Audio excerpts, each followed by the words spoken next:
جی السلام علیکم ناظرین، خبر سے آگے اور نیا دور میں آپ کو خوش آمدید. اور میرے ساتھ موجود ہیں اعجاز حیدر صاحب. اور ابھی کچھ ہی دن پہلے ہماری گفتگو ہو رہی تھی بہت سارے حالات حاضرہ کے مختلف جو امور ہیں اس میں ایک بڑا اہم جو ٹاپک ہے وہ، اور آج کی ہماری گفتگو کا بھی محور وہی ہوگا، وہ پاکستان ایران کے تعلقات تاریخی تناظر میں. اور ابھی جو حالیہ جنگ ایران کی ہوئی امریکہ اور اسرائیل کے ساتھ، اور اب اس کے بعد جو ابھرنے والا نقشہ ہے اس خطے میں، مڈل ایسٹ میں، اور پاکستان یو ایس کے تعلقات کے کانٹیکسٹ میں ایران کے ساتھ کیا معاملات ہوں گے، کیا پاسبلٹیز ہو سکتی ہیں، اور کیا حاصل ہوگا پاکستان کو تمام تر میڈیشن اور جنگ بندی کے بعد.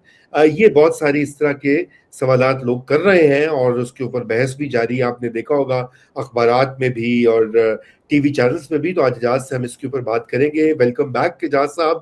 اور سب سے پہلے تو 1 سال پہلے اگر آپ کو یاد ہو تو یہ دو ممالک جو ہیں ایک دوسرے پہ میزائلز پھینک رہے تھے. 2 سال دو سال پہلے ٹینشن ہائی تھی، اور پھر صلح صفائی ہو گئی، پھر پیار محبت شروع ہوا. پھر پچھلے سال جون میں انہوں نے حملہ کیا ایران پر. پھر پاکستان نے کھل کر ایران کا ساتھ دیا یو این میں بھی، دیگر پلیٹ فارمز پہ بھی. اور اس سال تو آپ کو پتہ ہی ہے پاکستان میڈیشن والے اس حد تک آگے گیا ہے کہ دنیا نے بھی اس کی معترف ہے. ایرانی تو ہے سو ہے. اس کا ہم نے ایک مظہر دیکھا کہ ایران کے صدر نے یہاں پر آ کر باقاعدہ پاکستان کا شکریہ ادا کیا. لیکن آنے والے جو مہینے اور سال ہیں ان میں چیلنجز بھی بہت ہیں. اور وہ اور پاکستان اور ایران کے حوالے سے تو آپ اس کو کیسا دیکھتے ہیں، تھوڑا سا یہ بتائیے. اور پھر ہم ذرا تاریخ کا بھی جائزہ لیتے ہیں، اور تاریخ یقیناً فیوچر کو بھی انفارم کرتی ہے. تو یہ دیکھتے ہیں کہ یہ تعلقات کس سٹیج پر. اگر اس کا مطالعہ کیا جائے تو اگر مطالعہ کیا جائے، نمبر 1، اور اس سے کچھ سیکھا بھی جائے. مطالعہ بھی کر لیتے ہیں لوگ لیکن سیکھتے کچھ بھی سیکھا کوئی نہیں جاتا. ہاں دیکھیے، ایران اور پاکستان کے جو تعلقات ہیں نا، ان میں میں نے پہلے بھی ذکر کیا کہ بہت سے اتار چڑھاؤ آئے. اور جو 50 کی دہائی تھی اور جو 60 کی دہائی تھی، اس کو آپ سمجھ لیں کہ وہ ایک سنہری دور تھا پاکستان ایران کے تعلقات کا. اس دور میں بھی ایک تناؤ رہا، اور وہ تناؤ اس طرح تھا کہ جو شاہ تھا ایران کا، اور ایران کا جو اس وقت ایک مقام تھا خطے میں، اور ایران کے جس قسم کے تعلقات تھے امریکہ کے ساتھ، اور ایران کے پاس جس قسم کی دولت کی فراوانی تھی، اور جو امریکہ کا ایک رجحان تھا ایران کی طرف کہ ایران کا کیا جو ہے وہ خطے میں ایک رول ہوگا، ان چیزوں کو مد نظر رکھتے ہوئے ایران کا جو شہنشاہ تھا وہ یہ جو تعلق تھا پاکستان کے ساتھ، اس میں وہ اس کا خیال یہ تھا کہ میں ایک بڑے بھائی کا رول ادا کر رہا ہوں. یعنی پاکستان جو ہے وہ زیر نگین تو نہیں ہے، لیکن وہ چھوٹا بھائی ہے، سگ باش برادر خرد و باش. تو اب اس میں یہ تھا کہ پاکستان کی طرف سے جو وزارت خارجہ کا قلمدان تھا وہ تھا جناب ذوالفقار علی بھٹو کے پاس. اور اس کے بعد جو 70 کے بعد جو ہمارے ساتھ سانحہ ہوا، اور اس کے بعد بھٹو صاحب جو تھے وہ پہلے پاکستان کے صدر رہے، سب سے پہلے سویلین مارشل لاء ایڈمنسٹریٹر رہے، پھر صدر رہے، اور پھر وزیر اعظم منتخب ہوئے. تو اب آپ کو معلوم ہے، مجھ سے بہتر آپ جانتے ہیں کہ بھٹو صاحب جو تھے وہ ان کا تو یہ خیال تھا کہ جیسے وہ انگریزی میں کہتے ہیں نا کہ بیلی ویک یا یور اویسٹر، کہ پاکستان تو ایک چھوٹا پلیٹ فارم ہے. بھٹو صاحب نے، اور یہ جو ان کا خیال تھا وہ اتنا کوئی خام نہیں تھا، اس کے پیچھے حقیقت بھی تھی کہ میرے پاس تو ایک بڑا پلیٹ فارم ہونا چاہیے. تو یہ دو جو اناؤں کا بھی آپس میں ایک ٹکراؤ تھا. ٹکراؤ جی. ہاں تو اس میں جو لیکن اہم چیز جو یہ ہے وہ یہ ہے کہ ہمارے تاریخی طور پر اور ثقافتی طور پر اور سیاسی طور پر ایران کے ساتھ بہت قریبی تعلقات رہے، خاص طور پر جو مغلیہ دور میں جب ہمایوں کو جو ہے وہ نکالا گیا تخت سے تو وہ ایران گیا، اور جی جب جی وہ واپس آیا تو اس کے ساتھ بے شمار جو ہے وہ ایرانی مشیر آئے، ایرانی جو ہے نا، اسی طرح بہت سے جو مغلیہ جو بادشاہ تھے ان کی ایک یا دو جو زوجائیں تھیں وہ ایران سے تھیں. جی. نور جہاں، ملکہ نور جہاں، ہاں جو کہ بالکل بالکل. ایک ہاں اس کے علاوہ اپنا جو اس کی ممتاز محل کے لیے جو یہ بنایا گیا تاج محل. جی تاج محل، وہ بھی ایرانی تھی. وہ بلکہ یہ جب ابھی مارکو روبیو صاحب اپنی زوجہ کے ساتھ ادھر گئے اور وہاں پہ تصویر کھنچوائی تو ایرانیوں نے وہ ٹرول بھی ان کو کیا کہ موصوف کو یہ نہیں معلوم کہ یہ جس کے لیے بنایا گیا تھا وہ ایرانی تھی اور جو معمار تھے وہ بھی ایرانی تھے. تو یہ ایک تاریخ بالکل. بہت پرانی ہے. اچھا دوسری بات یہ ہے کہ جو فارسی زبان جو تھی اس خطے میں اس کا وہی اثر و رسوخ تھا جو کہ فرانسیسی کا یورپ میں تھا، کہ یورپ میں بھی جو رائلٹی تھی اور جو دربار تھے وہاں پہ فرانسیسی بولی جاتی تھی. پیٹر دا گریٹ کا دربار تھا جو کہ روسی دربار تھا، وہاں پہ فرانسیسی بولی جاتی تھی. تو یہاں پہ بھی جو اشرافیہ کا تھا، کیونکہ اردو کی ایک ترویج ہو رہی تھی، ایک اردو کا ارتقاء ہو رہا تھا، بالکل جیسے انگریزی کا ہوا کہ ارلی انگلش، پھر مڈل انگلش، اور پھر وہ ٹھیک ہے. اور پھر اس میں ہم جیسے بات کرتے ہیں کہ وہ چوسر کی کینٹربری ٹیلز وغیرہ کی، کہ جہاں سے پھر انگریزی کو جو ہے نا ایک بڑھاوا دینا شروع ہوا، پھر اس میں اسپینسر، ملٹن اور یہ سب آ گئے. اسی طرح یہاں پہ بھی ولی دکنی، بے دل وغیرہ یہ وہ جس سے آہستہ آہستہ اردو کی جو ہے وہ ترویج ہوئی، اور پھر بہت زیادہ ہوئی. جس وقت ستم ذریبی دیکھیں، جس وقت انگریز یہاں پہ آیا اور فورٹ ولیم کالج میں بیٹھ کے بے شمار جو ہے وہ ترجمے بھی ہوئے and so on and so forth. تو فارسی کا وہ ایک تھا. تو ایک طرف تو وہ ایک آپ کی ایک وہ آ رہی ہے نا تعلق آ رہا ہے.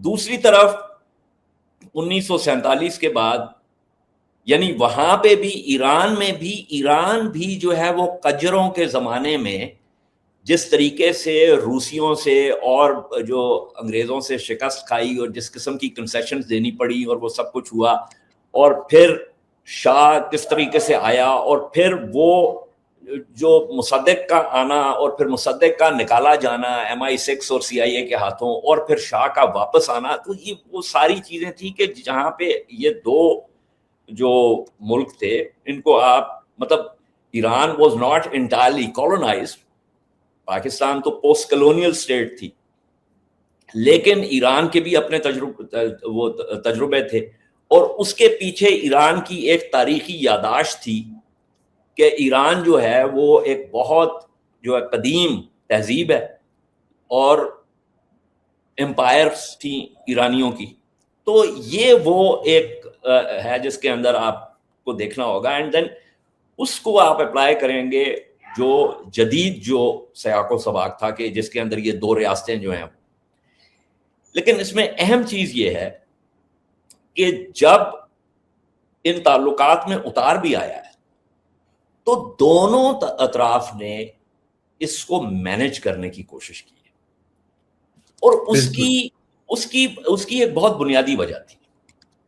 اس کی بنیادی وجہ یہ تھی کہ پاکستان کے لیے دو اطراف میں، مشرق میں جو ہمسایہ ہے اس کے ساتھ جو تعلقات کی نوعیت ہے وہ آپ کو معلوم ہے تاریخی طور پر، اور شمال مغرب میں جو ہمسایہ ہے اس کے ساتھ بھی تعلقات کی نوعیت آپ کو پتہ ہے، اور وہاں پہ جو خانہ جنگی اور جو سوویت یونین ہوئی، ٹھیک ہے. اچھا یہ جو 900 کلومیٹر کا جو بارڈر ہے جنوب مغرب میں، پاکستان کی ہمیشہ سے کوشش رہی ہے کہ اس سرحد کو جو ہے وہ خراب نہیں ہونا چاہیے. بالکل ٹھیک ہے. اسی طرح ایران کا جو بنیادی جو اسٹریٹجک پش رہی ہے وہ رہی ہے خلیج کی طرف اور گریٹر مڈل ایسٹ کی طرف. رائٹ. شاہ کے زمانے میں بھی یہی تھا اور شاہ انقلاب ایران کے بعد بھی یہی ہوا. تو ایران کی بھی کوشش یہ رہی ہے کہ تعلقات میں جب بھی اتار آیا ہے تو اس کو آپ کسی طریقے سے مینج کریں. اچھا, اب اس کے اندر جو کافی عرصہ پہلے جب میں نے یہ سوچا کہ یہ ایران کے پاکستان کے تعلقات کے حوالے سے جو ہے وہ کوئی تحقیق کرنی چاہیے, کوئی مطالعہ کرنا چاہیے, تو حیرانگی کی بات یہ ہے کہ آپ کو بنیادی طور پہ بک لینتھ جو ورک ہے وہ 3 ملیں گے. ایک کسی انڈین نے لکھا ہوا ہے, ایک وہ کوئی این ای ڈی میں پروفیسر ہیں رضا علی خان, انہوں نے لکھا ہوا ہے, اور ایک جو ہے وہ ایلس وطن خان ہے جو کہ مڈل ایسٹ انسٹیٹیوٹ میں سینئر فیلو. اور سو یہ ایلس وطن خان کی جو یہ کتاب ہے, دس از این امپورٹنٹ ورک. اور اس میں ایلکس کا یہ کہنا تھا کہ یہ جب وہ خود تحقیق کرنا شروع کی تو اس کو اندازہ ہوا کہ اس کے اوپر تو کام ہی کچھ نہیں ہوا. اور اس کی وجہ یہ ہے کہ پاکستان کی طرف بھی اور ایران کی طرف بھی ٹھیک بہت ساری آرکائیول سیکریسی. ہم لوگ اس طریقے سے جس طرح امریکہ میں ہوتا ہے یا یو کے میں یا وہ کہ آپ اتنے عرصے کے بعد ڈی کلاسیفائی کر دیتے ہیں, یہ وہ والا معاملہ جو ہے وہ یہاں پہ ہے نہیں. تو بہت مشکل ہوتی ہے کہ آپ نے اگر ایک کتاب لکھنی ہے تو ظاہر ہے اس کے لیے آپ کے پاس مواد ہونا چاہیے, اس کے لیے آپ جن سورسز کی طرف جائیں گے, آرکائیول سورسز کی طرف جائیں گے, تو لیکن جو اس کا استعارے کے طور پہ یہ جو تعلقات کے حوالے سے بات کی, اس استعارے کے طور پہ ایک بہت انٹرسٹنگ چیز یہ ہے کہ جس وقت پاکستان اور ایران کا جب مطلب پاکستان کا وہ ہوا, آزادی ہوئی, اور وہ تو یہ اس نے اس 1947 سے 1958 تک جو تعلقات تھے اس میں کیا ہوا کہ جی 1949 میں کے اوائل میں ایرانیوں نے پاکستانیوں کو کہا کہ جی ہم ایک دوستی کا معاہدہ کرتے ہیں, فرینڈشپ ٹریٹی. جی. اچھا, اب پاکستانی جو تھے انہوں نے کہا یہ تو بہت اچھی بات ہے. اب پاکستانیوں کو اس وقت تک یہ نہیں پتا تھا صحیح طریقے سے کہ اس طرح کی جو کے معاہدات ہوتے ہیں ان کو تحریر کس طریقے سے کیا جاتا ہے. ٹھیک. تو محمد اکرام اللہ صاحب جو تھے وہ پاکستان کے وزیر خارجہ تھے. درست. انہوں نے لندن میں جو ہے وہ ایک بھیجا چٹھی کہ ایک ہمیں آپ ایک ایجوکیشنل نوٹ جو ہے وہ بھجوائیں کہ کس طریقے سے یہ ہوتا ہے. اچھا, یہ تو ہماری طرف سے ہوا. اب ایرانیوں کی طرف سے کیا ہوا, ایرانیوں کو بھی پروٹوکول کا نہیں پتا تھا. انہوں نے کیا کیا کہ انہوں نے کہا کہ جی یہ جو معاہدہ ہے یہ ہم لندن کے تھرو جو ہے وہ پاکستان کو بھجوائیں گے. رائٹ. ٹھیک ہے. 7 ان کا یہ خیال تھا کہ ابھی تک پاکستان کے جو خارجہ تعلقات ہیں یا جو پالیسی کے معاملات ہیں وہ شاید ابھی تک جو ہے وہ لندن جو ہے وہ ان کو اپروو کرتا ہے. جی. اور جو ہے اپنا برٹش مونارک ہے اس سے جو ہے وہ اجازت لینی پڑی. اب جب پاکستانیوں کو یہ پتا چلا کہ جی ایرانی یہ کر رہے ہیں تو پاکستانیز ور گریٹلی اپسیٹ. انہوں نے کہا یہ کیا مطلب ہم نے اتنی مشکل سے آزادی لی اور تم جا کے ادھر لندن میں کے ذریعے جو بھجوا رہے ہو. خیر وہ الٹیمیٹلی وہ ساری جو مسکنسیپشن تھی وہ کلیئر ہو گئی اور ایک فرینڈشپ ٹریٹی جو ہے وہ سائن ہو گئی. لیکن اس ونیت کا مقصد یہ تھا کہ اس کو آپ ایک استعارے کے طور پہ استعمال کریں جو اتار چڑھاؤ جو ہے پاکستان اور ایران کے تعلقات میں آئے. اب اگر کوئی اسپیسیفکس کی بات ہے تو وی کین نہیں بہت نہیں بڑا اچھا ایک اوور ویو ہوا، اور یہیں سے آگے بڑھتے ہیں. اور میں یہی آپ سے کہنا چاہتا ہوں کہ دیکھیں اعجاز، معاملہ اس طرح سے کہ یہ اتار چڑھاؤ آئے ہیں، لیکن ایک بنیادی جو کور ایٹ اٹس کور یہ ریلیشن شپ بڑا مضبوط اور اہم رہا ہے دونوں ممالک کے لیے. ایران بھی بہت سارا مد و جزر سے گزرا ہے، بادشاہت سے لے کر انقلاب کے بعد ابھی حوادث زمانہ، اور پاکستان بھی کئی جنگیں. اچھا، اس میں جو ایک فیکٹر جو کہ ہمیشہ پاکستان کی خارجہ پالیسی سیکیورٹی پالیسی میں India emerges as a kind of I mean India as an issue, let's put it this way, whichever way you want to look at it. ابھی going forward، ابھی کچھ عرصہ پہلے تک آپ کو پتا ہے کہ انڈیا اور ایران میں جو وہ چابہار پورٹ بنا رہے تھے، انڈیا ایران کا آئل جو ہے وہ اس نے اجازت لی تھی امپورٹ کرنے کی، پھر امریکہ نے وہ اجازت روک لی، چابہار پہ کام رکوا دیا. اب اگر سینکشنز اٹھتی ہیں اور یہ معاملہ آگے بڑھتا ہے تو یہ ایک پرابلم بن سکتا ہے پاکستان کے لیے یا نہیں؟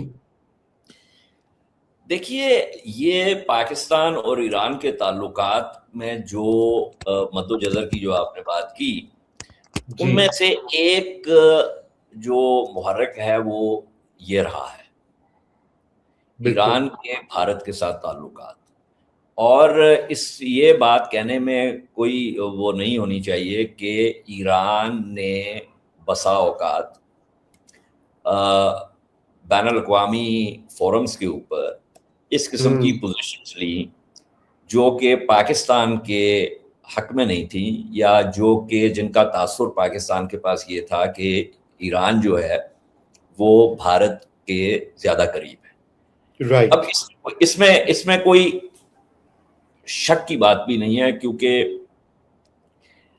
اس کا ایک تعلق مثلا چابہار کا ایک تعلق جو ہے وہ افغانستان کے ساتھ بھی ہے. افغانستان ایک اور فیکٹر تھا اور ہے ابھی تک جہاں پہ پاکستان اور ایران جو ہے do not see eye to eye with each other. جو پہلا افغان جہاد ہوا اسی زمانے سے یہ معاملہ شروع ہو گیا ہوا تھا، اور اس کے بعد جس طریقے سے جو شیعہ گروپ تھا وحدت ملی والا جس کو ایران سپورٹ کر رہا تھا، پھر جو وہ ارسوائل ناردرن الائنس تھی موسٹلی فارسی سپیکنگ، ان کو ایران سپورٹ کر رہا تھا، اسی الائنس کو بھارت بھی سپورٹ کر رہا تھا، اسی الائنس کو یورپین ممالک بھی سپورٹ کر رہے تھے انکلوڈنگ فرانس، کیونکہ فرانس کے آپ کو یاد ہوگا کہ احمد شاہ مسعود کے ساتھ بہت پرانے تعلقات تھے. احمد شاہ مسعود could speak فرینچ. مجھے یاد ہے اگست 1993 میں جب میری احمد شاہ مسعود سے ملاقات ہوئی جبل السراج میں، تو وہاں پہ پاکستان کے حوالے سے جو بات ہوئی اس سے یہ بات بالکل واضح تھی کہ احمد شاہ مسعود was not particularly enamored of Pakistan. ٹھیک ہے جی، ایسا ہی ہے. ٹھیک ہے، تو پھر یہ ایک لمبی داستان ہو جاتی ہے کہ وہ ہم نے پہلے جو ہے حزب اسلامی کو سپورٹ کیا، اب وہ حزب اسلامی کے ہو گئے، وہ یونس خالص کی علیحدہ ہو گئی، حکمت یار کی علیحدہ ہو گئی، یہ اتار چڑھاؤ آتے رہے. But the basic point is کہ افغانستان میں جو معاملات تھے وہ ایک اور فیکٹر ہے. اس کے علاوہ بارڈر مینجمنٹ جو ہے یہ 900 کلومیٹر کی، اس کے اندر ایران کا جو وہاں پہ جو سنی بلوچ پاپولیشن ہے، جس میں یہ جیش العدل اور اس طرح کے گروپ شامل ہیں جو کہ ان کے اہداف پر حملے کرتے ہیں. ایران کا ہمیشہ سے یہ خیال رہا ہے کہ پاکستان میں آ کے یہ سینچریز ہیں ان کی. اسی طرح جو بلوچ ٹیررسٹ گروپس جو ہم پر حملے کرتے ہیں ان کے بارے میں ہماری انٹیلیجنس یہ ہے کہ وہ many of them live on the Iranian side. وہ جو آپ نے 2024 کی بات کی جس کے اندر ایک میزائل داغا گیا آن اے ٹارگٹ ان پاکستانی بلوچستان، وہ ایران نے کلیم کیا کہ جی وہ جیش العدل کا ٹارگٹ تھا. اس کے بعد ہم نے اس پہ جوابی کارروائی کی اور ایک ٹھکانے کو نشانہ بنایا جس پہ ہم نے کہا کہ ہم نے ایران کے خلاف کارروائی نہیں کی, ہم نے ان بلوچ دہشت گردوں کے خلاف کارروائی کی ہے جو کہ وہاں پہ ایران کی سرزمین پہ چھپے ہوئے.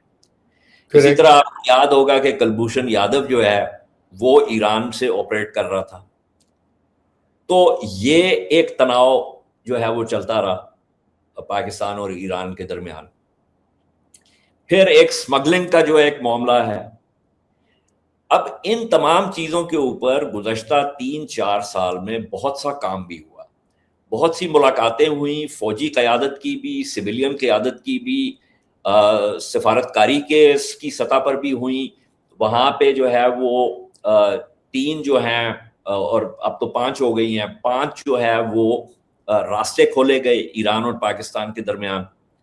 اور آپ کو معلوم ہے کہ ابھی اس جنگ کے دوران یہ جنگ ابھی یہ فائر بندی نہیں ہوئی تھی, تو پاکستان نے وہ 5 راستے جو ہے وہ ایران کے لیے کھول دیے تھے کہ جس میں ان راستوں سے ایران کی طرف بھی ساز و سامان جائے گا اور ایران سے باہر بھی آئے گا, یعنی درآمد اور برآمد دونوں کے لیے وہ راستے کھول دیے. اور آپ کو یاد ہوگا کہ امریکہ میں اس پہ بحث ہوئی اور وہ لنڈسی گریم جو کہ بہت زیادہ چھلانگیں لگاتا ہے, اس نے خاص طور پہ کہا کہ جی پاکستان کیسے جو ہے وہ ثالثی کر رہا ہے, پاکستان نے تو ان کے لیے جو ہے نا یہ راہداریاں کھول دی ہیں. تو اس میں یہ جو ابھی کی جو قیادت ہے فوجی اور خاص طور پہ فوجی قیادت جو ہے, انہوں نے پچھلے سال جب یہ ایران پر حملہ ہوا تو باضابطہ وزٹس ہوئی ہیں اور ان کی IRGC کے ساتھ ایک قریبی تعلق جو ہے وہ قائم کیا گیا, شعوری طور پر قائم کیا گیا. دیکھیں میں آپ کو بتاؤں, پاکستان کا ہمیشہ سے ایک بہت بڑا جو خطرہ پاکستان کو رہا ہے نا, وہ یہ ہے کہ جو ایران اور خلیجیوں کی بشمول سعودی عرب کے کہ ان کے تعلقات میں جو خرابی ہے اس کا ایک ڈائریکٹ اثر جو ہے وہ پاکستان پہ پڑتا ہے. دیکھیں ایران کے بعد دنیا کی سب سے بڑی شیعہ پاپولیشن جو ہے وہ پاکستان میں جی, اور پاکستان کی جو شیعہ پاپولیشن ہے وہ تاریخی طور پر it has been socially upwardly mobile, سیاست میں, بزنس میں, بینکنگ میں, فوج میں, سول سروسز میں, ہیلتھ میں, ایجوکیشن میں, تو بہت بڑے بڑے نام جو ہیں وہ. اسی طرح اگر آپ ویریشن لے لیں جو اسنا عشری کی ہے تو آغا خانیوں کو لے لیں تو آپ کے ادھر نارتھ میں تو ساری جو ڈیولپمنٹ ہے وہ تو آغا خان فاؤنڈیشن کرتی ہے.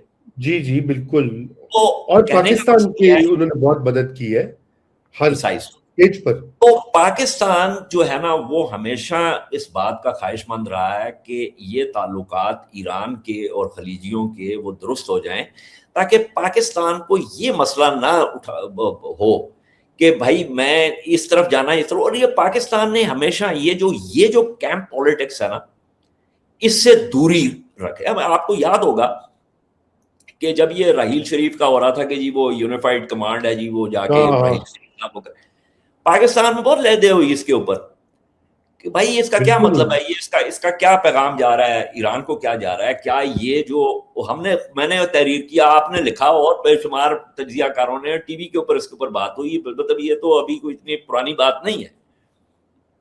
اور یہ بات ہوئی کہ بھائی یہ فوج کس مقصد کے لیے بن رہی ہے, اس کا کیا ہے, اس کا TORs کیا ہے, اور کہیں یہ غلط پیغام تو نہیں ایران کو جائے گا. اسی طرح جس وقت یہ سعودی عرب نے اور متحدہ عرب امارات نے کہا کہ جی وہ یمن میں جب یہ انصار اللہ کے خلاف لڑنے گئے تو ہم نے معذرت کر لی, اور اس وقت نواز شریف صاحب وزیر اعظم تھے, پارلیمان کے پاس یہ گیا, پارلیمان نے قرارداد پاس کی, انہوں نے کہا جی کہ ہم یہاں, اور وہ قرارداد میں یہ بات تھی کہ جی یہ مسئلہ سفارتکاری سے حل ہونا چاہیے اور افہام و تفہیم سے یہ مسئلہ حل ہونا چاہیے, اس میں جو ہے وہ جنگ کی ضرورت نہیں ہے. تو ہم نے معذرت کر لی. اب یہ چیز جو ہے وہ خلیجیوں کو بھی معلوم ہے اور ایران کو بھی معلوم ہے. دیکھیں یہ جو اس دفعہ ہم نے جو ثالثی کی ہے نا، یہ ثالثی ہم بھائی دیکھیں جب بھی متحارب گروپ ہوتے ہیں وہ ثالث کس کو مانتے ہیں؟ دیکھیں نا، اگر ایک گروپ جو ہے وہ کہتا ہے کہ جی اعجاز حیدر ثالث بن سکتا ہے، دوسرا گروپ کہتا ہے کہ جی سانو تو اعجاز یقین ہی کوئی نہیں، تو اعجاز حیدر تو پھر ثالثی نہیں کر سکتا نا. ثالثی وہ کر سکتا ہے، وہ فرد کر سکتا ہے یا وہ ریاست کر سکتی ہے جس میں جو متحارب جو گروپس ہیں، جو فریقین ہیں، ان سب کو اس بات پر اعتماد ہو کہ یہ ثالث جو ہے اس پر ہمیں جو ہے وہ کوئی اعتراض نہیں ہے. تو پاکستان کے پاس جو یہ جگہ بنی ہوئی تھی نا، یہ کوئی یکا یک تھوڑی بن گئی تھی، یہ کوئی یکا یک نہیں بن گئی تھی. اس کی امریکہ کے ساتھ جگہ بنی، اس کی کچھ وجوہات تھی. ایران کے ساتھ جو جگہ تھی ہماری اور ہے، اس کی وجوہات تھی.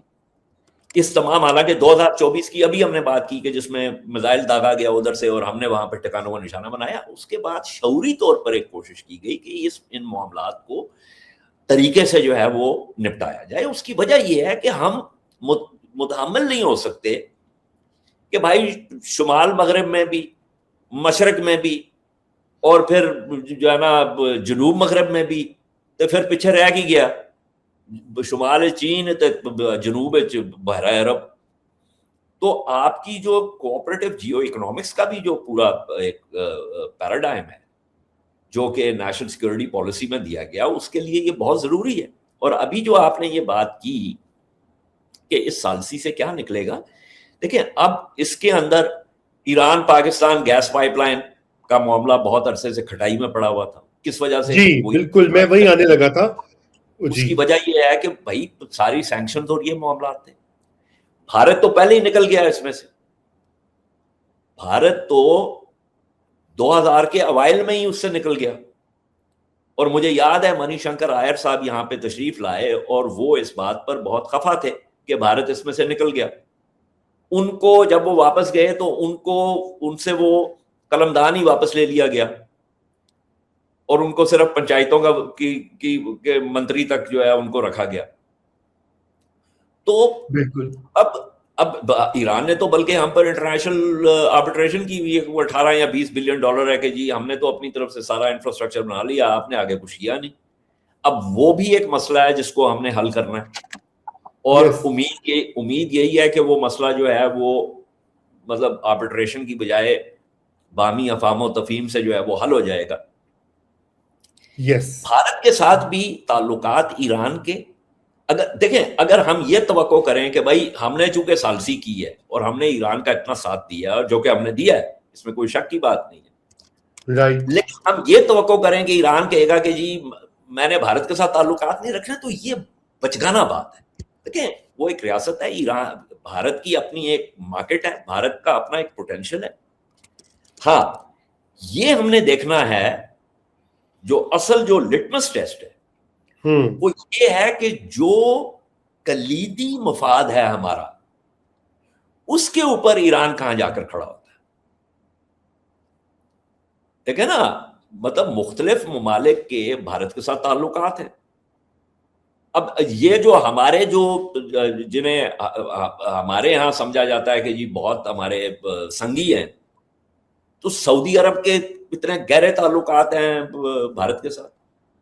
یہ متحدہ عرب امارات جس کے ساتھ اب ہمارے حالات جو ہے وہ بگڑ چکے ہیں، ان کے تو وہ تو اس ہیکساگون کا حصہ ہے جی، جس کے اندر وہ صہیونی ریاست بھی شامل ہے اور بھارت بھی شامل ہے. انہوں نے تو پوری جو ہے وہ اسٹریٹجک پارٹنرشپ کر لی ہوئی ہے بھارت کے ساتھ. ٹھیک ہے نا؟ تو کہنے کا مقصد یہ ہے کہ ریاستوں کے بین الریاستی تعلقات میں بہت سی چیزیں ہوتی ہیں جو پیچیدہ ہوتی ہیں، اور یہ اس کے اندر سیاہ و سفید نہیں ہوتا. ہمارے ہاں بہت سے لوگوں کی خواہش یہ ہوتی ہے، ان کا خیال یہ ہوتا ہے کہ یہ ایسے ہے کہ جیسے یہ افراد کے درمیان کوئی دوستی ہے. یہ افراد کے درمیان دوستی نہیں ہے. ریاستوں کے مفادات جو ہیں وہ جو ہے وہ بہت مختلف حوالوں سے جو ہے وہ دیکھے اور پرکھے جاتے ہیں. تو اعجاز ہمارے آپ نے کہا کہ کور انٹرسٹ جو ہے لیٹمس ٹیسٹ وہاں سے آتا ہے, تو ہمارے کور انٹرسٹ کیا ہیں؟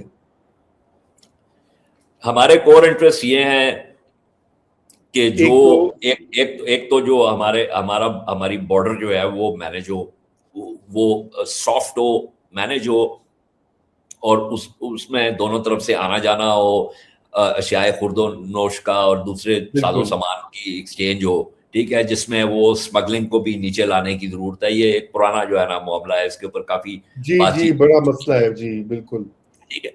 اس کے علاوہ جو تیل, ہم نے ابھی بات ہو رہی ہے کہ تیل اور گیس کی فراہمی جو ہے ایران سے ہمیں وہ سستا پڑے گا, اگر ظاہر ہے بیکاز جغرافیہ ہے نا جی.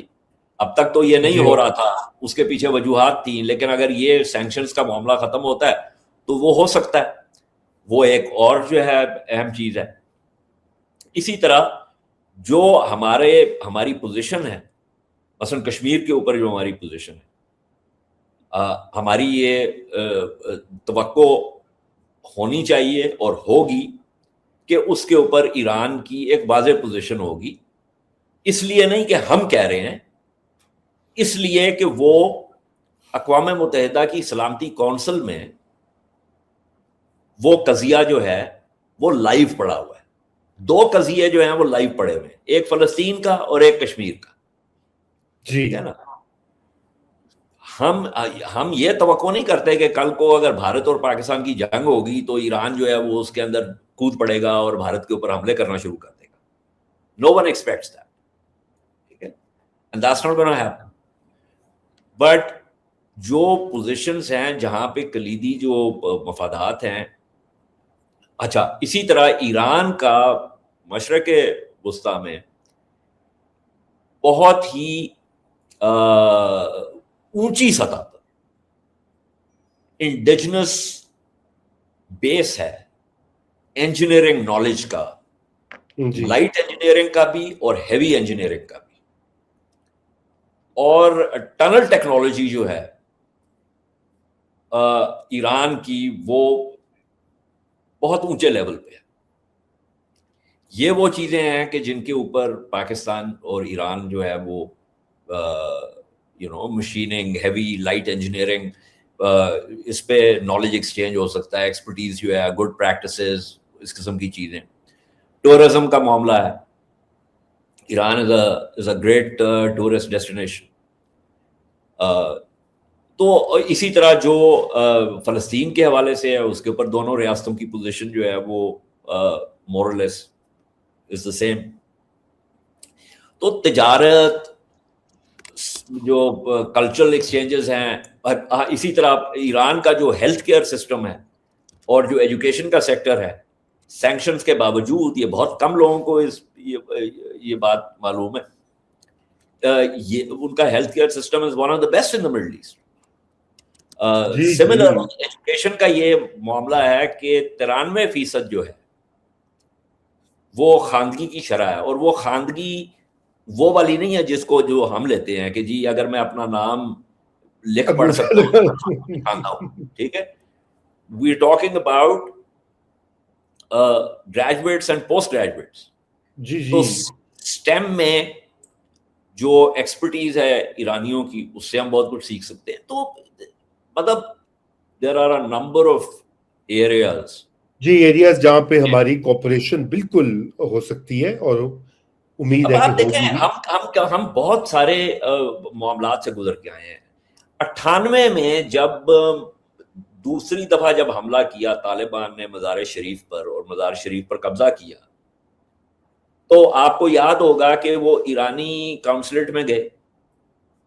وہاں پر انہوں نے جو ایرانی سفارتکار تھے, جو کہ آبویسلی IRGC کی وہ قدس فورس کے انٹیلیجنس کے لوگ تھے, یہ ہمیشہ کور پوسٹنگز ہوتی ہیں, اور ارنا کا ایک جو کورسپونڈنٹ تھا, ان کو بیسمنٹ میں لے جا کے انہوں نے جو ہے نا بھون دیا. اب وہ سارا ملبہ جو تھا وہ پاکستان پر پڑا. ایران نے, اور ایران کا جو میڈیا تھا اس نے بہت پاکستان کے خلاف جو ہے نا وہاں پہ لکھا اور بات کی. میں یہ اس لیے, اور ایران نے 70,000 کے قریب فوج جو تھی وہ سرحد پہ لے آیا, لیکن انہوں نے فوج کشی اس لیے نہیں کی, اور ان کے اس زمانے کے جو تجزیے ہیں اگر آپ پڑھیں تو انہوں نے یہ کہا کہ جی اندر جانا تو افغانستان میں بہت آسان ہے, لیکن افغانستان سے نکلنا بہت مشکل کام ہے. اور ساتھ ہی ساتھ پاکستان کے ساتھ جو ہے بات چیت بھی شروع ہوئی کہ بھائی یہ جو ہے نا, تو ایران نے بھی ڈسپائٹ دیٹ اس نے مینج کیا ریلیشنز. اسی طرح پاکستان نے بھی طالبان کو کہا کہ بھائی یہ, اب اس کے اندر جو ہماری انٹیلیجنس رپورٹس تھی وہ یہ تھی کہ وہ لوگ جنہوں نے یہ قتل عام کیا وہاں پہ, وہ ایکچولی وہ ایلیمنٹ تھا لشکر جھنگبی کا جو کہ طالبان کے ساتھ وہاں پہ جو ہے وہ لڑ رہا تھا. تو اب دیکھیں یہ جو فرقہ واریت کا بھی جو جن ہے نا, جو فتنہ ہے, اس میں بھی جب انقلاب ایران آیا تو انقلاب ایران تک تو یہ معاملات جو تھے یہ سخت خانے میں پڑے ہوئے تھے.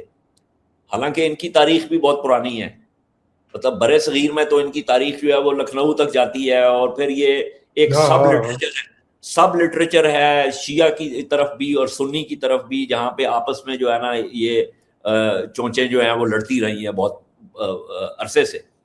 لیکن اوور آل یہ مسئلہ نہیں تھا. جب یہ انقلاب ایران کے بعد جب یہ بیچ میں ایران کے جو تندرو تھے انہوں نے یہ شوشہ چھوڑا کہ بھائی اس انقلاب کو اب ہم نے جو ہے وہ ایکسپورٹ کرنا ہے, اور چونکہ اس انقلاب کے اوپر ایک شیعیت کا ٹھپا لگا ہوا ہے تو وہ ظاہر ہے جو آس پاس کے جو سنی ممالک تھے, سنی میجورٹی ممالک جو تھے, وہ تو وہ گھبرائے اس بات سے, اور پاکستان سب سے زیادہ گھبرایا کیونکہ یہ جو فتنہ ہے اور اس کی جو بکواس ہے یہ وہاں سے شروع ہوئی. پھر اس کے اندر ساتھ ایک جن اور جو ہے نا بھی آ گیا ہوا تھا, اور وہ جن تھا جو وہاں پہ مجاہدین جو افغانستان میں لڑ رہے تھے اور سعودی عرب اور جو وہابیت کی چھاپیں جو ہے وہ یہاں پہ لگ رہی تھی. تو یہ دو چیزوں کا, سوویت یونین کا افغانستان میں آنا, پاکستان کا فرنٹ لائن سٹیٹ بننا, سعودی عرب اور خلیجیوں کا وہ مدد کرنا, انقلاب ایران کا آنا, اس انقلاب کی جو ہے نا ایکسپورٹ ہونا ہے, تو یہ ایک ایسا ایک وچز برو بنا کہ جس کا ہمیں جو ہے وہ جس کے نتائج ہمیں بھگتنے پڑے, جس کے نتائج ہم آج تک بھگت رہے ہیں, اور جس کے اندر پھر یہ داعش اور اس قسم کی جو ہے نا اور خرابیاں جو ہیں وہ پیدا ہوں. تو یہ وچز برو جو ہے اس کے اوپر پارشل ایک لیڈ یا ایک چینج تو سعودی عربیہ سے بھی آئی ہے, کیونکہ ایم بی ایس کی اب یہ اسٹیٹ پالیسی ہے اس کا ریورسل یا dismantling of the exportable Wahhabi ideology, if I may call it that. تو وہ آپ بالکل درست کہہ رہے ہیں. دیکھیے وہ وہاں سے بھی کیوں آئی ہے, وہاں سے اس لیے آئی ہے کہ ان کو عرب اسپرنگ کے بعد سے جو ہے نا ہاتھ پیر ان کے جو ہے نا وہ ساروں کے ہلے ہیں نا. بالکل کہ اگر یہ لوگ دیکھیں نا, بات یہ ہے کہ ایک آپ کی دین کی اسکالرشپ ہے, وہ اسکالرشپ جو ہے نا وہ بہت اونچی سطح کی اسکالرشپ ہے, اور پھر آپ کے اندر فتنے ہیں, اور یہ فتنے جو ہیں یہ قرون اولیٰ کے زمانے سے پیدا ہوتے چلے آ رہے ہیں. تو یہ جو ہے اب یہ جس طرح یہ طالبان نے جو اپنا ایک فقہ بنایا ہوا ہے افغانستان میں, ٹھیک ہے, جس کا میں آئی ایم اے پراؤڈ مسلم, ٹھیک ہے, میرے لیے میرا دین جو ہے وہ میری شناخت بھی ہے, اور وہ مجھے یہ بھی بتاتا ہے کہ میں نے زندگی کس طریقے سے گزارنی ہے. میں تو تسلیم ہی نہیں کرتا. یہ جو حرکتیں یہ وہاں پہ کرتے ہیں اس کا کوئی تعلق نہیں ہے کہ یہ تو آپ دیکھیں نا، اسلام کو تو اب مسلمانوں سے بچانا پڑ رہا ہے. اسی طرح یہ داعش جو ہے، ہاں بھائی کیا تعلق ہے اس کا اسلام کے ساتھ؟ کسی قسم کا کوئی تعلق نہیں. اس کا اسلام کے ساتھ اتنا ہی تعلق ہے جتنا کرامتیوں کا تھا. کوئی تعلق نہیں ہے، وہ تو obviously اعجاز. کہنے کا مقصد یہ ہے کہ یہ جو لیکن یہ جو فتنے اٹھے ہیں اس کے پیچھے جدید جیو پولیٹکس ہے. آف کورس، بالکل. اب مجھے یاد ہے، اللہ مغفرت کرے، مرحوم رحیم اللہ یوسف زئی صاحب کے ساتھ میں ایک گیا افغانستان 2017 کی بات. تو وہاں پہ ہماری مختلف لوگوں کے ساتھ ملاقاتیں ہوئیں، حکومت میں بھی اور جو کارزائی صاحب اور ان لوگوں کے ساتھ ملاقاتیں ہوئیں. تو وہاں پہ یہ بات ہوئی کہ جی داعش کو امریکی لے کے آئیں. اب حقیقت کیا ہے میں اس کی بات نہیں کر رہا، لیکن یہ لوگ کیسے جو ہیں سڈنلی آئے. ابو بکر بغدادی جو ہے وہ کس پرزن میں تھا، وہاں سے کیسے نکلا، کیسے اس نے سڈنلی یہ کیا. یہ جو الجولانی جو ہے احمد شرح، یہ پرزن میں تھا، یہ کیسے نکلا. اب یہ سوریا میں کیسے جو ہے نا یہ اٹھ کے آیا. یہ وہ ساری چیزیں ہیں کہ جن کے بارے میں تحقیق کی ضرورت ہے. اور یہ کوئی نئی بات نہیں ہوگی، کیونکہ اس پورے خطے میں انٹیلیجنس ایجنسیز جو ہیں، اسپیشلی ہاسٹائل انٹیلیجنس ایجنسیز جو ہیں، وہ they have been operating and they are operating. اب موساد کے آپریشنز کا بے شمار لٹریچر نکل آیا اس کے اوپر.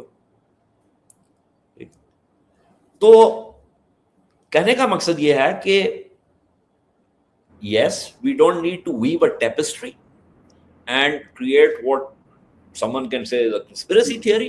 But there is also plausible evidence of how certain things have been happening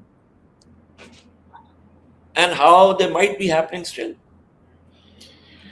تو یہ جی بالکل. تو میں نے یہ اس لیے حوالہ بھی دیا سعودی عربیہ کا، کیونکہ وہ بھی ایک چیلنج اگر ماضی کے تناظر میں دیکھا جائے تو وہ ایک چیلنج تھا پاکستان کے لیے، دونوں سائڈز کو بیلنس کرنا. اور یہ ایک بہت بڑا مسئلہ رہا پاکستان ایران کے ریلیشنز میں.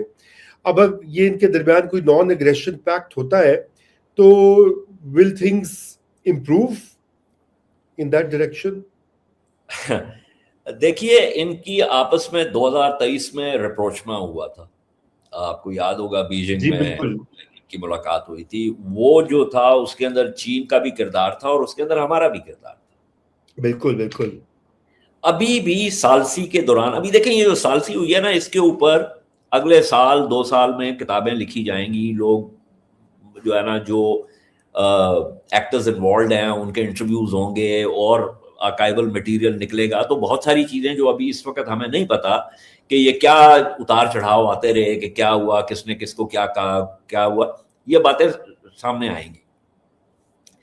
اور یہ بات بھی سامنے آئے گی کہ ہم ادھر بھی ٹھنڈا پانی ڈال رہے تھے، ریاض میں بھی اور تہران میں بھی ٹھنڈا پانی ڈال رہے تھے،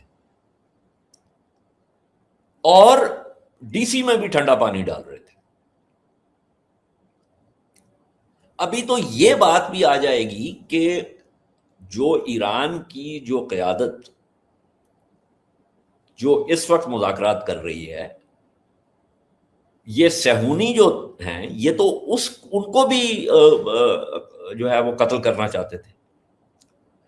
تو وہ ہمارا جو کردار ہے کہ کس طریقے سے ہم نے ٹرمپ کو اس بات پر قائل کیا کہ میاں اگر تم نے مذاکرات کرنے ہیں تو کس کے ساتھ کرنے ہیں. اور ایرانیوں کو پتہ ہے.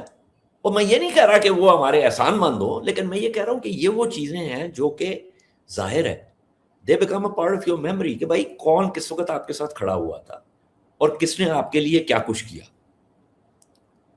تو یہ وہ چیزیں ہیں. اور اس میں دیکھیں ایران اور پاکستان کے تعلقات میں آپ یہ کون کس نے کیا غلط کیا اور کیا درست کیا، اس کو آپ کو معروضی طور پہ دیکھنا پڑے گا، کیونکہ اگر آپ پاکستان میں بیٹھ کے دیکھیں گے تو آپ کو بہت ساری خرابیاں ایران میں نظر آئیں گی، اور اگر آپ ایران میں بیٹھ کے دیکھیں گے تو آپ کو بہت ساری خرابیاں یہاں پہ نظر آئیں گی۔ ہمارا کام جو ہے وہ یہ ہے کہ ہم یہ دیکھیں کہ کہاں پہ ایران نے زیادتی کی، اور یہ لیکن ایک بات میں آپ کو بتا دوں، پاکستان نے جو کچھ بھی کیا ہے نا وہ رد عمل کے طور پہ کیا، وہ پھر ایک عمل اور رد عمل کا ایک ڈائلیکٹک بن جاتا ہے۔ لیکن ونس اگین دونوں اطراف نے الٹیمیٹلی یہ کوشش کی ہے، اور یہ 2024 میں بھی ہوا، کہ کس طریقے سے اس ساری سچویشن کو ڈیفیوز کیا گیا، اور ایرانی جو تھے وہ بھی اتنے ہی مشتاق تھے اس کو ڈیفیوز کرنے کے جتنا ہم اس کو ڈیفیوز کرنا چاہتے تھے، کیونکہ پیغام ہمارے لیے دینا بہت ضروری تھا۔ جوابی کارروائی کا پیغام، میں نے اس زمانے میں بھی یہ لکھا تھا کہ جوابی کارروائی کا پیغام دینا بہت ضروری تھا کہ کوئی آ کے ہماری سرزمین پر میزائل نہیں داغ سکتا، اور وہ ایران کو بھی پیغام دینا ضروری تھا، اور ایران کے پیغام کے توسط سے مشرق کے ہمسائے کو بھی یہ پیغام دینا بہت ضروری تھا۔ ٹھیک ہے، لیکن مشرق کے ہمسائے نے پیغام یا تو سنا نہیں یا سمجھا نہیں، اور اگر سن یا سمجھ لیتے تو مئی 2025 والا کارنامہ سر انجام دینے کی کوشش نہ کرتے۔ یہ ایک علیحدہ بات ہے کہ جو کارنامہ انہوں نے سر انجام دینے کی کوشش کی اس کا فرینکلی ہمیں تو فائدہ ہی فائدہ ہوگا۔ بالکل ایبسولوٹلی، مطلب ہے کہ وہ جو شر تھا نا، وہ جو بھارتی شر تھا، اس میں سے پاکستان کے لیے خیر کا پہلو نکلا ہے۔ بالکل بالکل، میں سمجھتا ہوں کہ یہ اتفاق کی بات ہے پاکستان کے لیے بھی اور پاکستان کی آرمی کے لیے بھی، کہ مودی جی نے اور نیتن یاہو نے دونوں نے جو کام سر انجام دیے 2 سال میں، اس کا نیٹ ایڈوانٹیج پاکستان نے گین کیا ہے۔ آپ دیکھ لیجئے، لیکن اس کے لیے پاکستان نے سپیس بنائی ہوئی تھی۔ جی بالکل، سپیس بھی ایران کے ساتھ، اور ایران کی جو انر جو سینکٹم ہے جہاں پہ فیصلہ سازی ہوتی ہے، وہ تعلقات جو ہیں وہ قائم تھے جس کی وجہ سے وہ جگہ بنی تھی۔ امریکہ کے ساتھ تعلقات قائم ہو چکے تھے جس کی وجہ سے وہ سپیس بنی۔ سعودی عرب کے ساتھ وہ تعلقات موجود تھے جس کی وجہ سے ہمارے پاس سپیس تھی۔ تو وہ ہماری سفارتکاری کا نتیجہ تھے، اور ہماری جو ذاتی جو تعلقات تھے اس کا بھی نتیجہ تھے، اور پھر حالات، ستاروں کی چال ایسی تھی کہ ایسے حالات بنے کہ جس کے اندر ہم نے فیصلہ کیا کہ ہم اپنا یہ جو ہیفٹ ہے، یہ جو ہمارے پاس جگہ ہے، اس کو ہم استعمال کریں گے ایک مثبت کام کے لیے، کہ ہم فائر بندی کروائیں تاکہ اس علاقے میں جنگ جو ہے وہ مزید نہ پھیلے۔ بالکل۔ اچھا، میں کوئکلی اجاز آپ سے چین کے حوالے سے بھی، ابھی آپ نے ذکر کیا کہ پانی جو یہ ان کا آپس میں جو معاہدہ تھا کہ ایران اور سعودی عربیہ کے درمیان جو کی ملاقات ہوئی، چائنا کا بڑا اوورٹ رول تھا، پاکستان کا بھی آف کورس تھا، اور ابھی یہ بھی کہا جا رہا ہے کہ جو پاکستان کی ثالثی رہی ہے، میڈیشن رہی ہے، اس میں اس کے پیچھے بھی چائنا تھا۔ تو اب چین کا اس مستقبل کے منظر نامے میں کیا کردار ہوگا؟ کیا وہ پاکستان اور ایران دونوں کا قریبی پارٹنر بن کے ابھرے گا، یہ جو ایک بلاکس کی بھی بات ہو رہی ہے، یا اس کام میں نہیں چین پڑے گا اور وہ will let Pakistan Iran figure out their own future trajectory؟ دیکھیں چین جو ہے وہ پاکستان نے بنیادی طور پر چین کا جو ویسٹرن فلینک ہے نا اس کو سیکیور کیا ہوا ہے. چین کے تعلقات ہیں, چین کا ایک رول ہے مشرق وسطیٰ میں, چین کے تعلقات سعودی عرب اور خلیجی ریاستوں کے ساتھ بھی ہیں, چین کے تعلقات ایران کے ساتھ بھی ہیں. چین اور لیکن چین جو ہے, میں کئی دفعہ کہہ چکا ہوں, وہ تائی چی پر بلیو کرتا ہے. وہ جو ہے نا یہ 100 میٹر 60 میٹر کی سپرنٹیں جو ہے نا وہ اس پہ یقین نہیں کرتا. اس نے ایران کی جو مدد کرنی تھی وہ اس نے کی, اور وہ مدد جو ہے وہ آگے بھی کرے گا, لیکن وہ کسی ڈائریکٹ رول کے اندر نہیں گھسے گا. اور کیونکہ چین کا جو کور انٹرسٹ ہے نا وہ ایسٹ اور ساؤتھ چائنا سیز میں, اور وہ جو ان کی جو آئلینڈ چینز ہیں, first second and third island chain which becomes global. Right now they're concerned about the first island chain, which essentially means کہ جو ان کا near abroad ہے وہاں پہ وہ کسی کو انٹروین نہیں کرنے دیں گے. So China is focused on that. اور چائنا کو یہ بھی نظر آ رہا ہے کہ امریکہ بہادر جو ہے وہ اپنی توانائیاں جو ہے وہ ضائع کر رہا ہے. اس کے علاوہ بہت سی چیزیں ہو رہی ہیں. جو جوانی آریگی کا جو پورا کانسیپٹ تھا کہ کس طریقے سے جو ہے وہ فائنینشلائزیشن اور یہ چیزیں ہوں گی جو کہ which are indicators of the decline of American imperium, وہ چیزیں ہو رہی ہیں سامنے. جی ہاں بالکل ہو رہی ہیں. That process is underway. اس کا یہ مطلب نہیں ہے کہ کل کو امریکہ جو ہے وہ الٹ جائے گا, نہیں, ایسا بھی نہیں ہے, لیکن وہ عمل شروع ہو چکا ہے. اور اسی کے ساتھ ساتھ اور ایسی چیزیں ہو رہی ہیں which are allowing middle powers to become more assertive regionally also and in terms of coalition building extra regionally also. اور یہ چیز ہم اپنے سامنے دیکھ رہے ہیں. ابھی ایران نے جس طریقے سے یہ جنگ لڑی ہے, پاکستان نے جس طریقے سے ثالثی کا کردار ادا کیا ہے, پاکستان کی پشت پر جو ہے وہ ترکیے اور بھی کھڑا ہوا تھا. ترکیے از another middle power which is assertive, لیوانٹ میں بھی, اور جو ہے نا, تو یہ اب عمل شروع ہو چکا ہے. اور اس میں جو بڑی طاقتیں ہیں, یعنی اگر آپ چین کو اور امریکہ کو لے لیں تو ان بڑی طاقتوں کے بھی حق میں ہے یہ, خاص طور پہ ان مواقع پر جہاں پر ان میں سے کوئی ایک بڑی طاقت which nearly always is the United States excuse me, اگر وہ خود جو ہے کسی جھگڑے کا حصہ ہے تو پھر خود ثالثی تو نہیں کر سکتا نا. تو وہاں پہ مڈل پاورز کی اسپیس نکل آتی ہے ثالثی کی. اور یہی ہو رہا ہے بالکل اس وقت. تو اجاز بہرحال آج کی زبردست گفتگو رہی.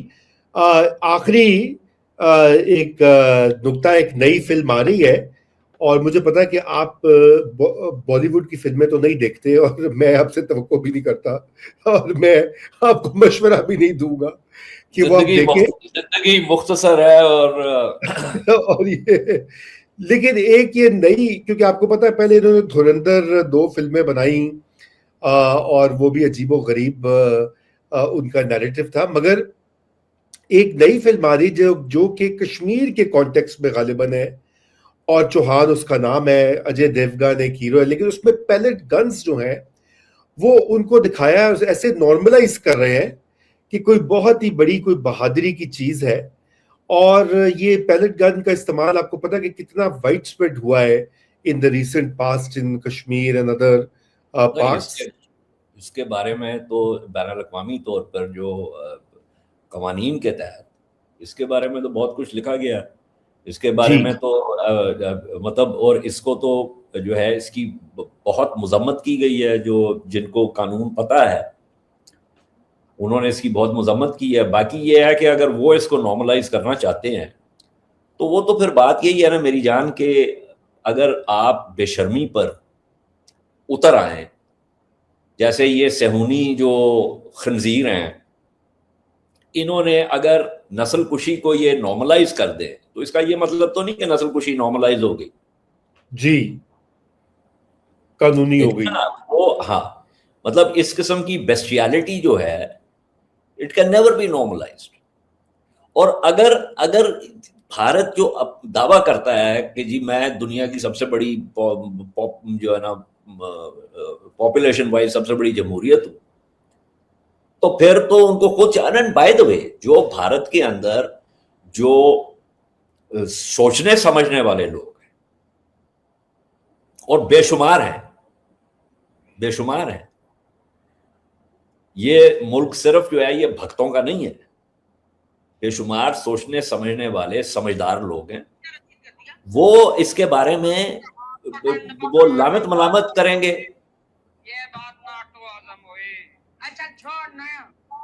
ٹھیک ہے نا، وہ لامت ملامت کریں گے ان کے اوپر کہ یہ طریقہ ہے کوئی کہ اس قسم کی جو انسانی حقوق کی خلاف ورزی جو آپ کر رہے ہیں اس کو آپ نارملائز کرنے کی کوشش کر رہے ہیں. اس کو بہادری بنا کے پیش کرتے ہیں نا کہ جواب بہادری ان کی فلموں تک ہی رہ گئی ہے، رہ نہیں دو.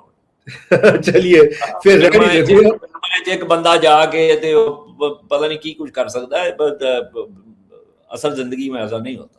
چلے بہرحال Aijaz, thank you so much for the time today, اور انشاءاللہ آپ سے اگلے ہفتے دوبارہ ملاقات ہوگی. تب تک کے لیے خدا حافظ. اور ناظرین، آپ نے اپنے کامنٹس اور کوسچنز دینے ہیں. یہ ویڈیو پسند آئے تو اس کو لائک اور شیئر بھی کریں، اور انشاءاللہ اگلے ہفتے آپ سب سے ملاقات ہوگی. خدا حافظ.